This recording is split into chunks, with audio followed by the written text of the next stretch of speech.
आज या शिवज्ञान यात्रेची पहिली प्रवासी आहे पुण्याची एक जिद्दी मुलगी, जी जपानमध्ये इंजिनियर म्हणून आली, पण आज जपान नॅशनल क्रिकेट टीम कडून खेळते.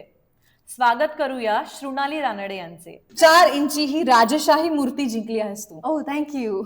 चला बघूया शृणाली हा पुरंदराचा अडथळा पार करते का. जय भवानी जय शिवाजी, स्वराज्याच्या वाटेवर ज्ञानाची बाजी. इतिहास शौर्य बुद्धीची ही कसर, प्रश्नातून मिळे विजयाचे उत्तर. तुतारीचा नाद अन ढोलकीचा जोर, सुरू झाला खेळ तेच तडफ तोड. शौर्याचा वारसा अन ज्ञानाची मात्रा सज्ज झाली आता. शिवज्ञान यात्रा. जय भवानी जय शिवाजी, स्वराज्याच्या वाटेवर ज्ञानाची बाजी. जय भवानी जय शिवाजी, स्वराज्याच्या वाटेवर ज्ञानाची बाजी. हा 6वा प्रश्न स्वराज्याच्या एका महान बलिदानाची आठवण करून देतो. चला बघूया शृणाली हा पुरंदराचा अडथळा पार करते का. गंमततेने. पुरंदराच्या वेढ्यात दिलेर खानाशी लढताना कोणत्या वीर सेनापतीला वीरमरण आले. Which brave commander attend martyrdom while fighting Diler Khan during the slay of Purandar? A. Tanaji Malusare, B.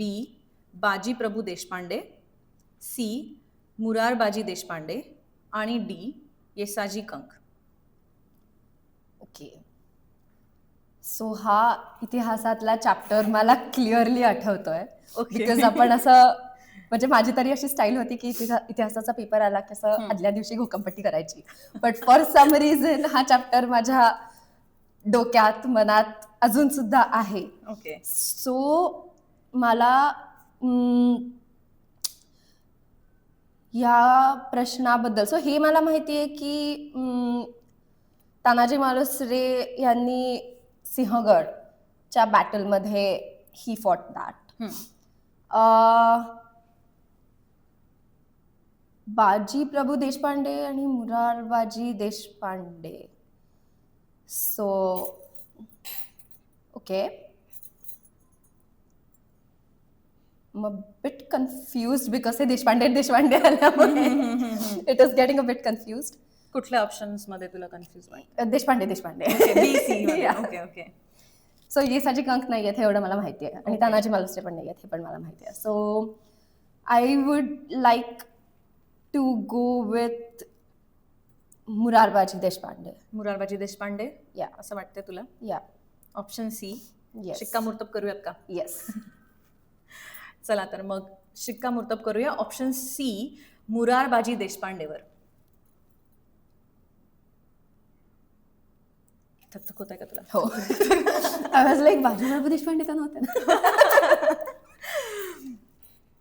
I think तुला असं धकधक करायची काहीच आवश्यकता नाहीये, कारण मुरारबाजी देशपांडे यांचे नाव घेऊन शृणाली तू 6व्या प्रश्नाचं अगदी अचूक उत्तर सोडवलंय.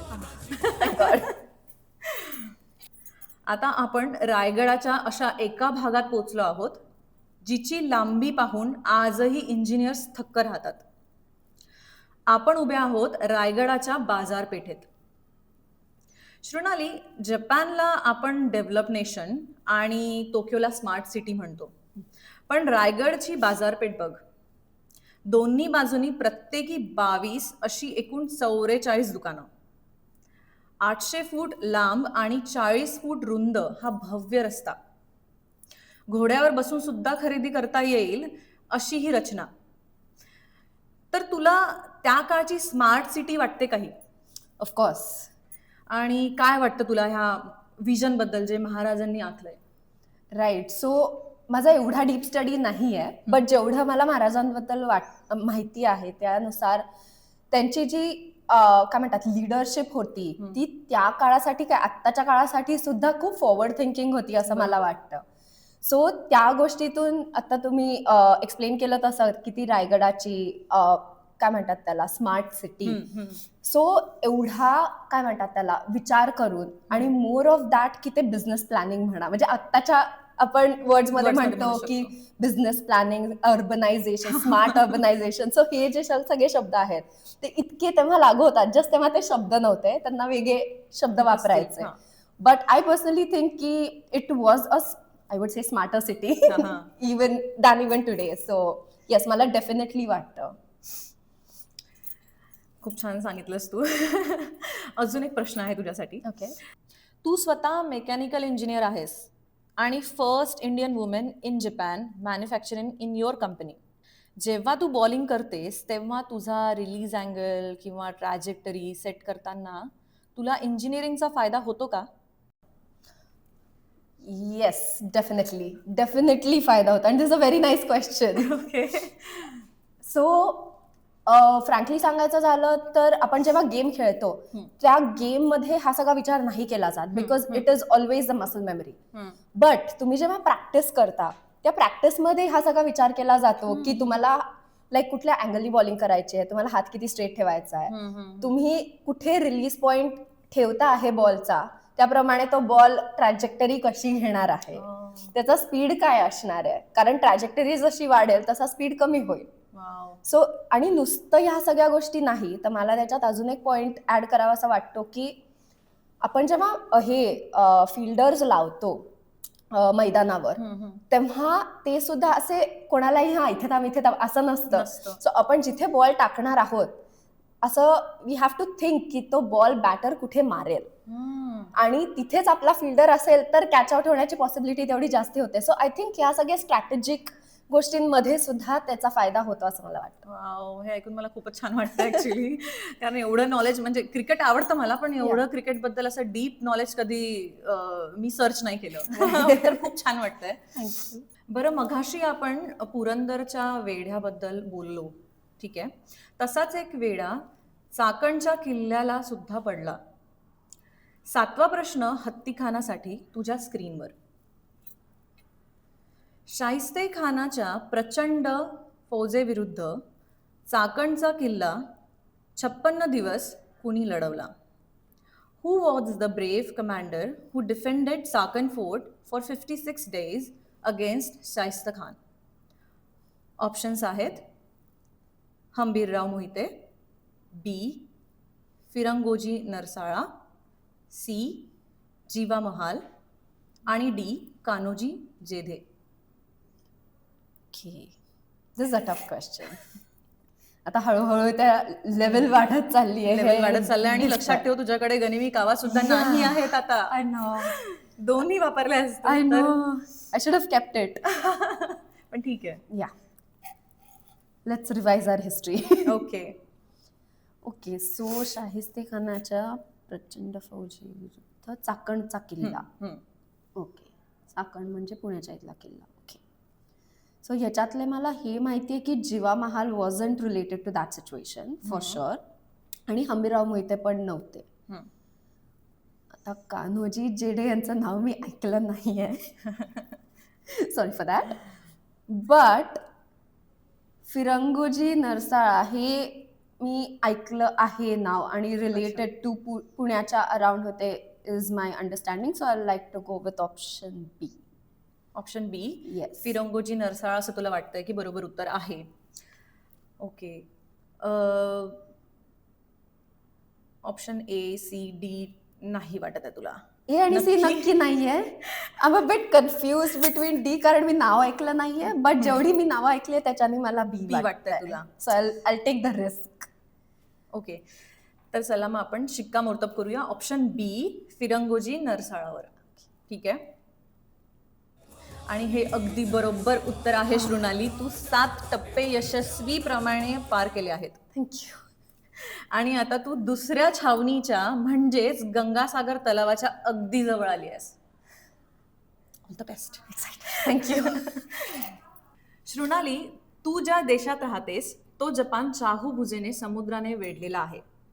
Japan marine time self defence force हे जगातलं सर्वात आधुनिक नौदल मानलं जातं. पण तुला माहिती आहे का, 350 वर्षापूर्वी शिवरायांनी सुद्धा ओळखलं होतं की ज्याच्या जवळ आरमार त्याचा समुद्र. Very interesting. आणि दुसरीकडे महाराजांच्या स्वराज्यातील त्या लाकडी पण वज्राहून कठीण युद्धनौका. अशाच एक शक्तिशाली युद्धनौकेबद्दलचा हा 8वा प्रश्न, जो तुला जिंकून देऊ शकतो 6 इंची शिवगादी मूर्ती. आणि प्रश्न आहे तुझ्या समोर.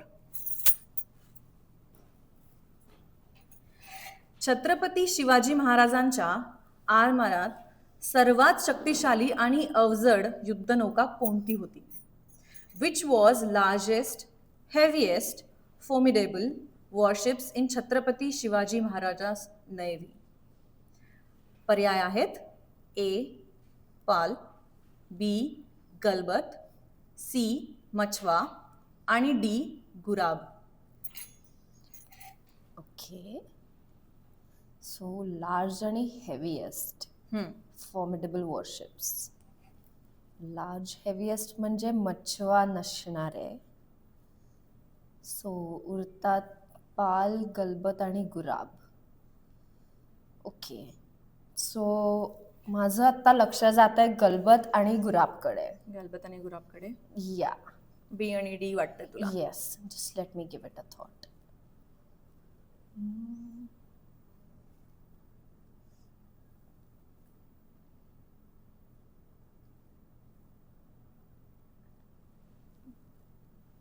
इंटरेस्टिंग. विचार करावा लागेल, कारण तुझ्याकडे आता गनिमी कावा पण नाही आहे. दोन्हीही गनिमी कावा वापरल्यात तू. बरोबर. मला 1 मिनिट लागेल विचार करायला. चालेल. मी वाचलं तर होतं हे, त्याच्यामुळे गलबत आणि गुराब हे सिमिलर वर्डिंग असल्यामुळे इट्स गेटिंग बिट कन्फ्युज्ड. आणि असं होतं ना, परवाच वाचलंय. सो पाल आणि मछवा नाहीये हे माहितीये मला. ओके. गलबत आणि गुराब. तरी माझा अंदाजा गुराबकडे जास्ती जातोय ओके. असं वाचल्यासारखं वाटतंय मला. Still I am not sure.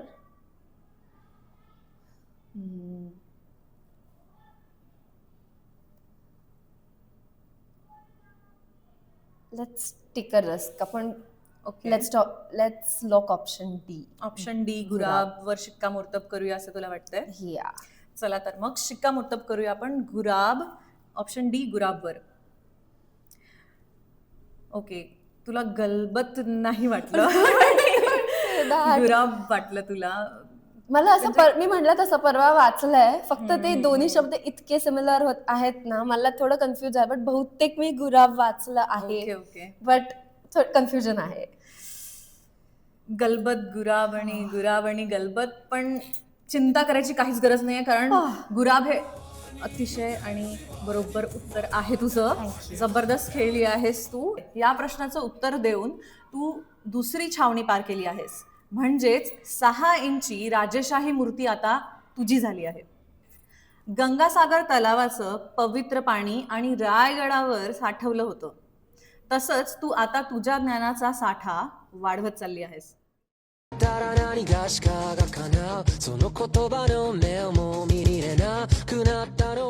Have you ever imagined what it feels like to be in Japan? You watch anime, you read manga, but can't truly understand them. You want to go to Japan, but the language holds you back? Imagine understanding anime without subtitles, studying on a real Tokyo campus, or working in Japan with no language barrier. Join Sona Japan Japanese Language Academy, India's trusted Japanese learning academy. Learn Japanese from experts' experience of learning Japanese in virtual worlds. Founded by Sonal Shah, with over 35 years in Japan, a head office in Japan, and a flourishing branch in Mumbai, Sona Japan builds a bridge between two nations through education, culture, and heart. And now admissions for our January 2026 batches are open. Conversation courses, business Japanese, and the CREST course choose the path that takes you closer to your Japanese dream. Sona, Japan, Japanese Language Academy, building bridges between cultures.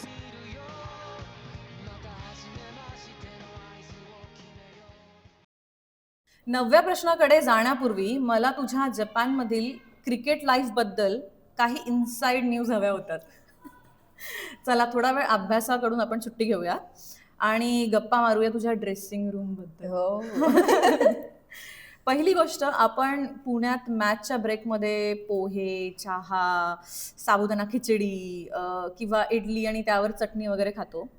तसंच जपानमध्ये मॅचच्या मध्ये तू तुझ्या teammates बरोबर sushi, सोबा असं काहीतरी वगैरे खातेस का? हो. खरंच? हो. बट मला असं वाटतं की हे सगळं जे आम्ही म्हणजे सुशी अगदी तिथपर्यंत नाही, बट ओनिगिरी म्हणा किंवा जे आपल्या कन्व्हिनियन्स स्टोअर्समध्ये मिळतं, सो ते सगळं आम्ही मधल्या ब्रेकमध्ये खातो. Basically it is very convenient to eat बरोबर. इन द मॅच, म्हणून कन्व्हिनियन्स स्टोअरचं फूड आहे. बट मी पर्सनली स्वतः इंडियन फूड एवढं मिस करते, कारण तो माहोल असतो, एस्पेशली तो मध्ये मिळणारा चहा तो मी खूप मिस करते. बट आमच्या सानोच्या ग्राउंडवर एक कॅफे आहे, टी टाइम म्हणून. सो त्या ग्राउंडवर चहा मिळतो. वाव.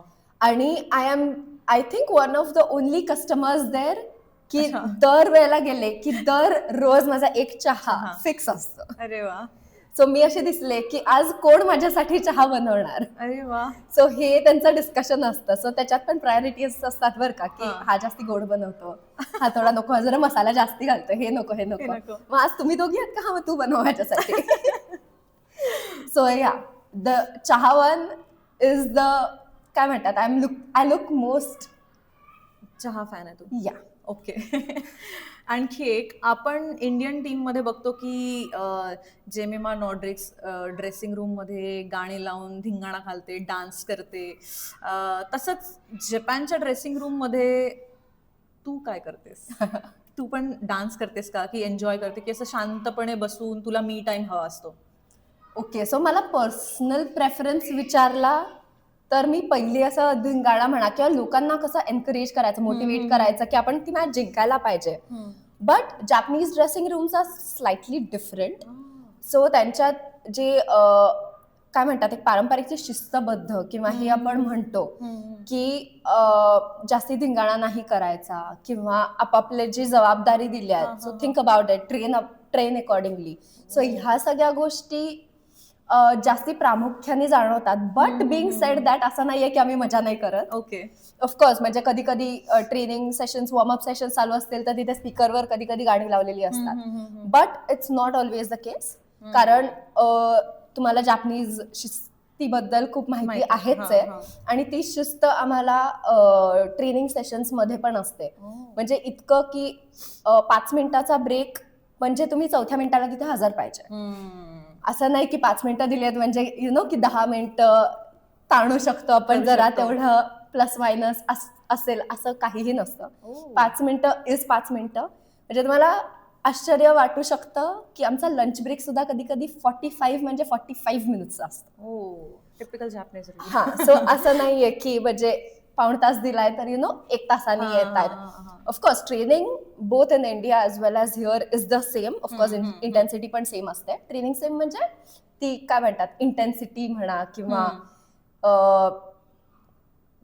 काय म्हणतात, सगळे एकत्र ऍज अ ग्रुप ट्रेन करणं. So that is almost similar. But ती जी शिस्त असते किंवा सगळं ट्रेनिंग झाल्यानंतर अख्खे किट आम्हालाच ते उचलून परत ठेवायला लागतात.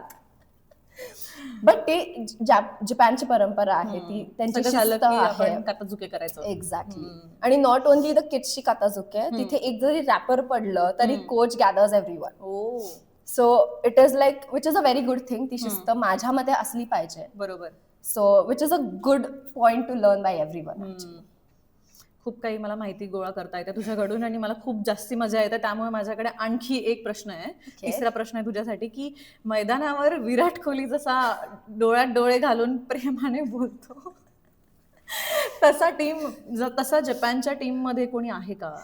आणि जपानी लोकांच्या शिस्तात असा अग्रेसिव्ह अवतार पाहायला मिळणं दुर्मिळच आहे, नाही का? या, as you rightly pointed out. So ह्या याच्यात I share your story. It is म्हणजे ती स्टोरी खूप व्हायरल झाली होती. रिअली? या सो आमची मॅच चालू होती आणि आमची एक बॉलर आहे, तिने बॉल टाकल्यानंतर अंपायरच्या समोर आली. ऑफकोर्स मुद्दामून नाही, बट ती लँड अंपायरच्या समोर झाली. सो अंपायरला स्टम्प्स वगैरे काही दिसत नाही. सो अशा वेळेला ना अंपायर गिव्हज अ वॉर्निंग की असं असं आहे, तुम्ही लँड बाहेरच्या साईडला वा, अदरवाईज आय कांट सी. तर नॉर्मली कसं प्लेयर्स रिॲक्ट करतात, your in that heat right, की हा हा ठीक आहे, म्हणजे it's a normal reaction right. ती अशी फुल 90 डिग्रीज गो डाऊन झाली तिकडे आणि फुल सॉरी म्हणायला लागली, की अंपायरला पण असं वाटलं की अरे ठीक आहे म्हणजे जस्ट एक वॉर्निंग दिली आहे छोटी, असं काही डिस्क्वालिफाय वगैरे केलं नाहीये तुम्हाला. सो इट वॉज की दॅट की एकदा फक्त सांगून ती लिटरली 90 डिग्री गो डाऊन झाली होती. So that shows the respect also. Exactly. तुझ्याकडून कधी असं झालंय का सॉरी म्हणताना की तुला खूप जास्त डीपली असं रिस्पेक्ट देऊन सॉरी म्हणायला लागलं वगैरे? एवढं डीपली आय डाऊट, म्हणजे मी अशी वाकली बेकली नाहीये. बट या म्हणजे जेव्हा केव्हा आपलं चूक असते किंवा आपल्याला असं कोणी आपल्याला हे सांगतं की असं नको करू, असं कर, किंवा हे तुझं चुकतंय, किंवा फॉर एक्झाम्पल अंपायर्स बेसिकली की जरा तू मध्ये येतेस, just be careful about that, किंवा अजून थोडंसं just check your angle, otherwise वाईट जाऊ शकतो or something like that. So या सॉरी तर वाटतच, because we don't want to cause any trouble right. बरोबर. सो येस, ती क्वालिटी जपानकडनं फॉर शुअर आली आहे की यु नो काही असं वाटलं तर you should be sorry about that. फक्त ते 90 डिग्री अजून वन स्टेप अहेड आहे माझ्या. आणि तुझा हा जपानमधील क्रिकेटचा प्रवास ऐकताना म्हणजे खूप जास्ती मला अभिमान वाटतोय, आणि तुझे जे स्टोरीज आणि तुझे जे मेमरीज ऐकून पण मला खूप जास्ती आनंद वाटत आहे. पण आता आपला गप्पाचा ब्रेक संपलाय बरं का. Back to the pavilion. Yes yes.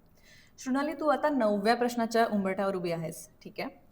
तर 9वा प्रश्न हा तुझ्या समोर. पुरंदरच्या तहात सन 1665 साली शिवरायांनी मुघलांना नेमके किती किल्ले देण्याचा मान्य केला? In the treaty of Purandar, year 1665, how many forts did Maharaj have to surrender? आणि पर्याय आहेत: ए 35 किल्ले 35 फोर्ट्स, ऑप्शन बी 12 किल्ले 12 फोर्ट्स, ऑप्शन सी 23 किल्ले 23 फोर्ट्स, आणि ऑप्शन डी 30 किल्ले 30 forts. So Purandar, treaty of Purandar in 1665 हा one of the major chapters आहे. आणि त्या ट्रीटीमध्ये if I am not wrong Shivaji महाराजांना फोर्ट्स तर सरेंडर करावेच लागले होते, बट ऑन पेपर सुद्धा त्यांना आय थिंक मुघल एम्पररचं I think jagirdar, I am not sure about the wordings, but त्यांना ऑन पेपर ते व्हायला लागलं होतं. सो एवढं मी वाचलंय, फक्त नंबर विचारलाय आता किल्ल्यांचा. मी वाचलं होतं त्याप्रमाणे I am a bit confused between 30 and 23. 30 and 23. या ऑप्शन सी, कारण 20 ते 30 मध्ये होतं एवढा माझा अंदाज आहे, फक्त ते 35 नाहीत. Very close options. आणि it's a number game. Exactly, म्हणजे माहिती असेल तर असेल, नाही तर हा असा एक प्रश्न आहे ज्याने स्वराज्याच्या इतिहासाला मोठं वळण दिलं होतं. येस, हे माझ्या गेमला सुद्धा खूप मोठं वळण देऊ शकतं. Okay,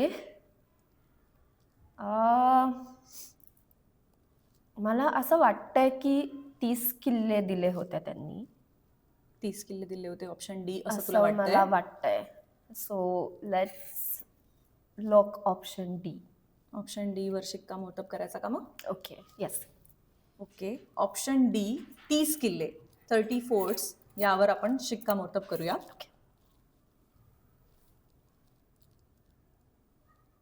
I am sorry Shrunali, option D 30 किल्ले हे चुकीचं उत्तर आहे. Oh damn. कारण 23 किल्ले हे बरोबर उत्तर होतं. आणि महाराजांनी 23 किल्ले आणि 12 किल्ले हे स्वतःकडे ठेवले होते. ओके 23 त्यांनी दिले होते. राईट राईट राईट ओके ते 20 ते 30 म्हणून मी मॅक्सिमम 30 मला वाटलं ओके 23 होते इंटरेस्टिंग.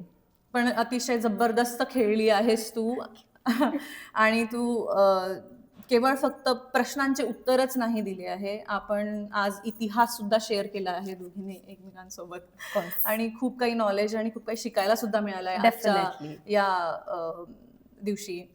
सो तू जपानमध्ये बसून आपल्या मराठी माणसाला अभिमान असं वाटेल असं काम केलं आज. मी पण खूप शिकले ऍक्च्युली या प्रश्नांच्या मार्फत. कारण काही काही प्रश्न म्हणजे आपण जेव्हा अभ्यास करतो it is very different and actually असे प्रश्न समोर आल्यावर अरे नक्की बरोबर. काय उत्तर असू शकतं किंवा त्याच्यामुळे क्विजच्या माध्यमातून you learn quickly right. So मी पण ऍक्च्युली खूप शिकले याच्यात. हां. आणि मला दिसतंय की तू अभ्यास करून आली आहेस म्हणून छान. नाही थोडासाच केला होता बट या पण ठीक आहे, खूप छान खेळलीस आणि खूप खूप अभिनंदन तुझं. आय विश 10 पर्यंत जायला पाहिजे होतं बट इट्स ओके मी नेक्स्ट टाइम अजून प्रिपेअर करून येईन. Good luck for that. Thank you. Shrunali, कधी कधी असं होतं ना की जेव्हा आपण तरुण असतो तेव्हा पालकांचे नियम आपल्याला बंधनासारखे वाटतात. We feel like they are being too strict. पण आज मागे वळून बघताना तुला काय वाटतं? ओ या मला तेव्हा वाटायचं की इट इज लाईक एवढे का नियम आहेत you know Y are they being so strict. But आता मागे वळून बघताना असं वाटतं की ते गरजेचे असतात बरोबर. कारण त्याच्यामुळे you get to understand what is discipline आणि त्याच्यासाठी तेव्हाच आपल्याला it feels like a torture right. आणि ती एक एज असते ज्या वेळेला आपल्याला असं वाटतं की they are being too commanded आणि Exactly. खूप जास्ती ते फोर्स करतात, ते आपलं ऐकत नाहीये. बट लेटर आपल्याला रिअलाइज होतं की नाही, ते बरोबर असतं आपल्यासाठी. एक्झॅक्टली. कारण ते त्यांनी बघितलेलं आहे आणि ते त्या स्टेज मधून गेलेले आहे म्हणून ते आपल्याला सांगतच असतात. एक्झॅक्टली. बट तेव्हा it is like you are in a cage की नाही you Actually. Just want be a free bird.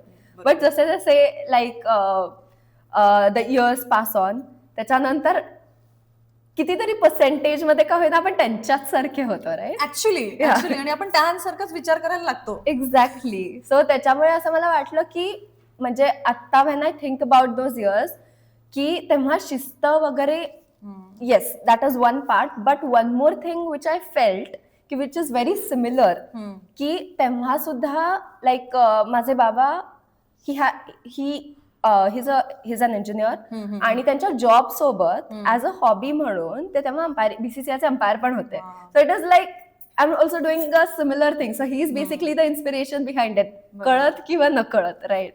So it is basically similar thing की आपण जॉब करतोय आणि as an inspiration like my field is mechanical engineering but my passion is cricket right.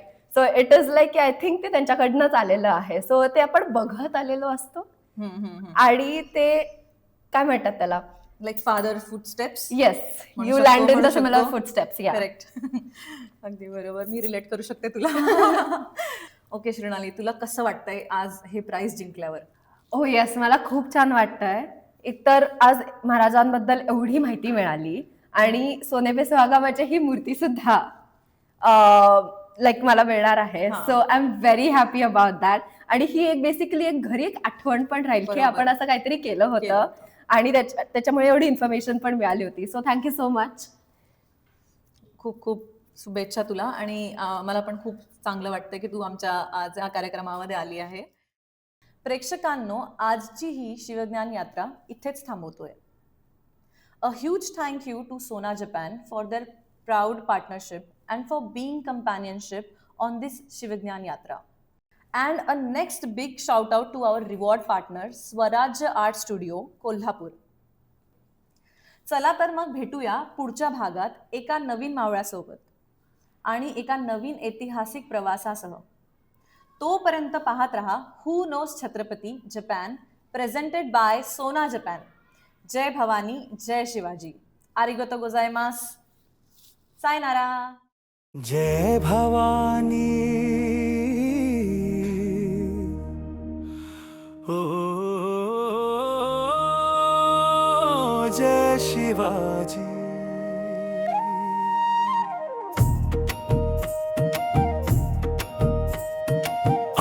आज इथे ज्ञान जिंकले, इतिहास पुन्हा उजळले, शौर्याची वाट दाखवली, बुद्धीने बाजी मारली. प्रश्न संपले, उत्तर मिळाले, विजयाचा अर्थ कळला.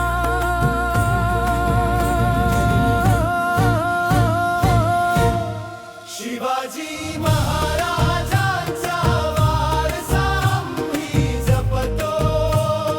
शिवाजी महाराजांचा वारसा आम्ही जपतो.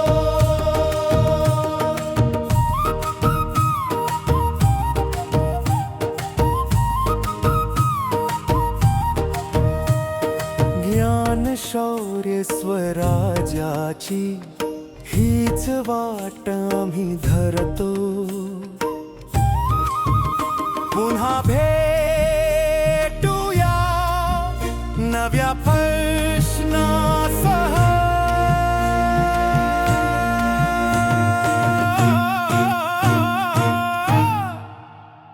शिवज्ञान यात्रा, शिवज्ञान यात्रा, शिवज्ञान यात्रा, शिवज्ञान यात्रा, शिवज्ञान यात्रा, शिवज्ञान यात्रा, शिवज्ञान यात्रा.